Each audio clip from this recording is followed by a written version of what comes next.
Welcome back sa ating channel mga kadiyo. Ito po ang ating news update ngayong araw. Panoorin po natin ang video. Wala akong pakialam. Sinasabi ko na sa iyo ngayon, lahat ng infra bigay mo. Lahat ng dokumento nyo. Hindi ka na naawa dun sa mga estudyante dyan, saka yung mga tao dito. Hindi mo ba sila iniisip? Iisip rin po. Kasi Putang ina mo, bakit ka nagbayad ng hindi complete? Hindi yung findings niyo. So okay bibigyan ako ng background para maintindihan ng lahat. No? 2021 budget proposal for 2022. So previous administration ba ito? No? Previous DPWH, previous administration. Pinondohan to for 96.5 million. Flood control. Okay. Totoo naman, kailangan naman talaga ng flood control dito. Kasi may community dito, may square doon. So, ang sinabi ng community, talagang pag tumataas yung tubig dito, especially during the rainy season, binabaha sila. Okay. Pinondohan for 2022 budget, 2021. Okay. 2021, nagsimula na silang mag-procure, nagpa-bid na sila. Early procurement yon. Ang nanalo, St. Timothy. Yung sinasabi niyang si Romando, yun yung dami ni Diskaya. Okay, inamin na naman ni Diskaya yon sa Blue Ribbon. St. Timothy, ito din yung nakita natin sa Bulacan, ito din yung nakita natin sa Mindoro. 2022, January, inaward niya. At nagsimula kuno sila nung 2022. No, nung January 2022. Okay. October, nakalagay sa record, tapos na daw yung project. Anong taon yun?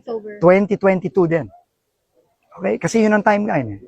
Tapos, nagsimula na sila magbayad at nag-fully pay sila January 2023. Sinabi niya, aminado naman siya na hindi pa tapos, partially completed lang daw. Pero ang pangako daw sa kanya, nung contractor, bayaran mo na ako ng buo, huwag ka mag-alala, tatapusin ko. Okay. Ngayon, tinanong natin yung community. Meron bang project dito? Simula nung 2022 or meron bang gumagawa ng project dito noong 2022? At meron bang natapos dito kahit na konti man lang? Ang sagot nila, wala. And meron tayong pictures taken just 3 weeks ago, less than a month ago, galing sa tulay na yon, na nakikita na wala talaga dito. Pinakita na namin sa inyo yon. Galing sa kapitan yon. Nagsimula lang ito, talagang gumawa yan, yung sinasabi niya, na meron na daw dati 3 weeks ago lang. At kinonfirm yan ng community. So ito ay ghost project na nasimulan, napondohan ng previous administration at nag-carry over na lang ngayon, noong 2022. So, kung ano yung nakita natin sa Bulacan, ako personally, nakakita na rin ako ng ganito na wala talaga, pero hinabol na lang nung pumutok to, itong isyong to, hinahabol, pinipilit habulin kung sino man yan, si St. Timothy yan, kung sino man yan, hinahabol na lang para kunyari may nagawa. Pero wala, ghost project talaga. At ito, papakasuhan na namin yung DE na yan. At kung magsabi siya kung sino pa ang mga involved dito, na ngayon ayaw pa niyang umamin, siguro natatakot siya,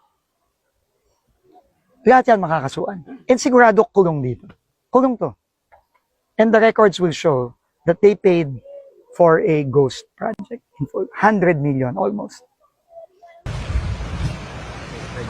Kanisa daan ng bakal.